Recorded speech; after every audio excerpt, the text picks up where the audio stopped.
और जय हिंद साथियों, आप सभी को मेरा प्यार भरा नमस्कार। मैं मुकेश यादव, मैं टारगेट से, और आज हम लोग पढ़ेंगे कक्षा 9 की मैथ एक्सरसाइज 14.1 और चैप्टर हमारा है 14 जिसका नाम है सांख्यिकी।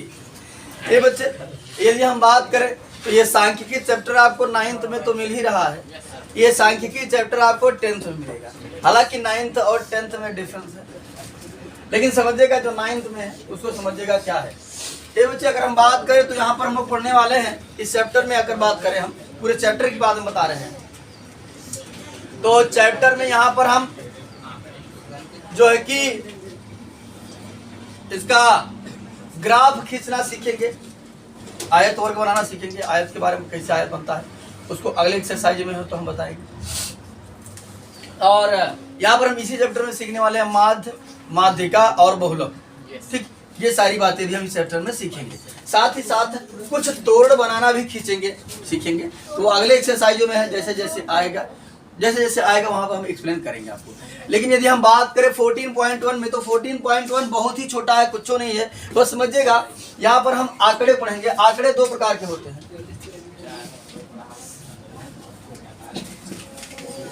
आंकड़ों की अगर हम बात करें बच्चे, आंकड़े जो होते हैं वो आंकड़े दो प्रकार के होते हैं।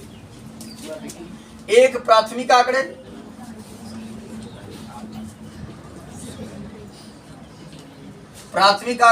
और दूसरा गौड़ आंकड़े।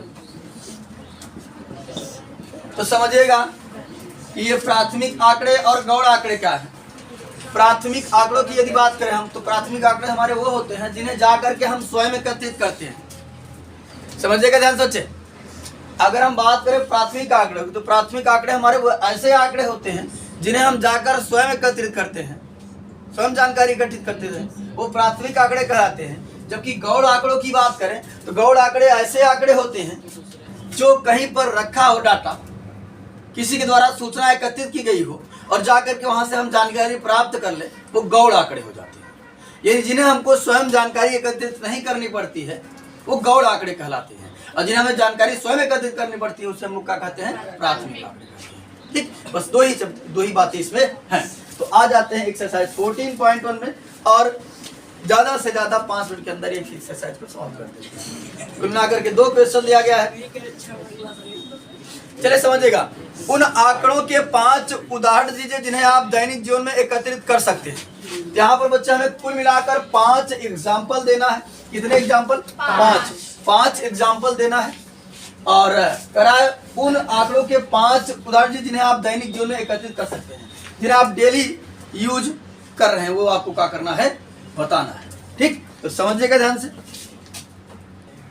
हाँ तो बच्चे, 5 आंकड़े देने के लिए कहा था, हमने 5 आंकड़े दे दिया कि आप 5 आंकड़े बच्चे जो आपके मन में आ रहा है कुछ भी लिख सकते हैं, कोई जरूरी नहीं है क्या लिखना है, एज यू लाइक, जो भी कुछ लिख सकते, कोई दिक्कत नहीं। हमने लिख दिया पहला कि अपनी कक्षा के 10 विद्यार्थियों की लंबाइयां। तो आप अपने कक्षा के 10 विद्यार्थियों की लंबाई नाप सकते हैं। आप कितना है पूछ करके या इन चिट्ठी लेकर के नाप करके लिख सकते हैं। एक संग्रह आपका ये हो गया। दूसरा संग्रह, अपने आसपास के 20 पौधों की लंबाइयां। ठीक, जो छोटे छोटे पौधे हैं अगल बगल हैं, वो जा करके आप नाप कर लिख सकते हैं कौन कितना है। आपके मित्रों के परिवार में सदस्यों की संख्या, जैसे आपके बगल जो बैठे तुम्हारे घर में कितना सदस्य हैं, तुम्हारे घर में कितना सदस्य हैं, ये लिख सकते हैं।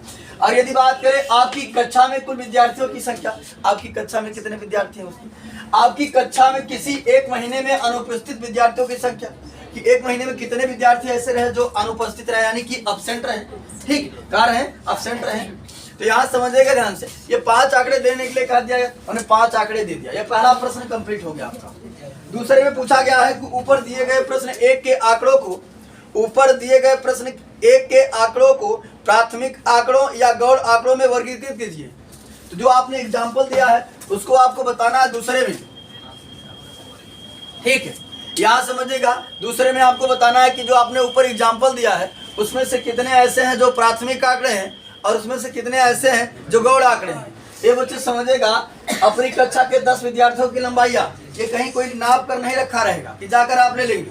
ठीक, ये आपको क्या करना पड़ेगा, डायरेक्ट जाकर के सबसे पूछना पड़ेगा या सबको नापना पड़ेगा। ये हो गया हमारा प्राथमिक आंकड़े। अब अपने आसपास के 20 पौधों की लंबाइयां, ये भी हमको कहीं डायरेक्ट नहीं मिलेगी, जा करके हम इसको भी क्या करेंगे, मापेंगे। उसके बाद समझिए भी प्राथमिक आंकड़े। आपके मित्रों के परिवार में सदस्यों की संख्या, ये भाई कहीं मिलेगा नहीं, क्योंकि हमारे जितने भी मित्र हैं सबके परिवार में अलग अलग सदस्यों की संख्या है। तो ये भी हमको पूछ करके जानकारी एकत्रित करके लिखना पड़ेगा। ये हो गया आपका प्राथमिक आंकड़े, क्योंकि जानकारी हमको कहीं इकट्ठी नहीं मिल रही, हम जाकर स्वयं एकत्रित कर रहे हैं। आपकी कक्षा में कुल विद्यार्थियों की संख्या, समझिएगा ध्यान से, जाकर रजिस्टर खोलेंगे और तुरंत देख लेंगे। ठीक है, रजिस्टर में जानकारी रहेगी कितने एडमिशन हुआ है, तो जानकारी देके हाँ इतने स्टूडेंट हैं। ये आपको कहीं से पूछना नहीं पड़ा, आप डायरेक्ट क्या किए, जा करके जानकारी रखी थी उठा लिए। ये हो गया गौड़ आंकड़े। ठीक, अरे तो जो जानकारी जहां से मिल जाए गिनो। तुम वो उस दिन एब्सेंट रहे और बच्चे तब तुम कह रहे रजिस्टर में से जो जानकारी हमको अगर स्वयं जाकर एकत्रित करना पड़े, वो होता है प्राथमिक आंकड़े। जो जानकारी कहीं पर एकत्रित की गई हो वहां से हम उठा ले, होता है गौड़ आंकड़े। इसलिए आपकी कक्षा में कुल विद्यार्थियों की संख्या आप जाकर रजिस्टर में से देखकर पता कर सकते हैं। आपकी कक्षा में किसी एक महीने में अनुपस्थित विद्यार्थियों की संख्या। अब अगर हम बात करें, ये हम पता नहीं कर पा रहे हैं कौन आ रहा है कौन नहीं आ रहा है, ये तो हम किसी को पूछ कर पता कर सकते हैं, और पूछ के पता करेंगे पता नहीं कितने स्टूडेंट कहीं हैं। ठीक, और पता कर भी सकते हैं अगर हम चाहेंगे तो, लेकिन इसको जाकर हम रजिस्टर खोलेंगे और तुरंत देख लेंगे कितने लोग एब्सेंट हैं किसी एक महीने में। तो ये भी हमको जानकारी कहीं एकत्रित रखी गई थी, डायरेक्ट मिल गई। ये भी जानकारी कहीं एकत्रित रखी गई थी, डायरेक्ट मिल गई। तो ये दोनों आंकड़े का हो गए गौड़ आंकड़े, और ऊपर के 3 आंकड़े का हो गए प्राथमिक आंकड़े। लिख देंगे, इन्हें रोमन अंक में देना चाहिए था, चलिए रोमन अंक दे देते हैं।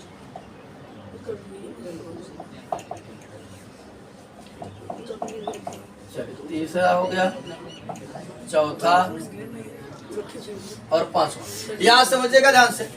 अगर बात करें हम 1, 2 और 3, 1, 2 और 3 प्राथमिक आंकड़े हैं, और उसके बाद की बात करें हम तथा, इसी में कहते हैं तथा 4 और 5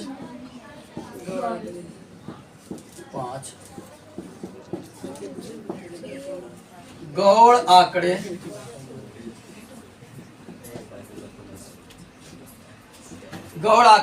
हैं।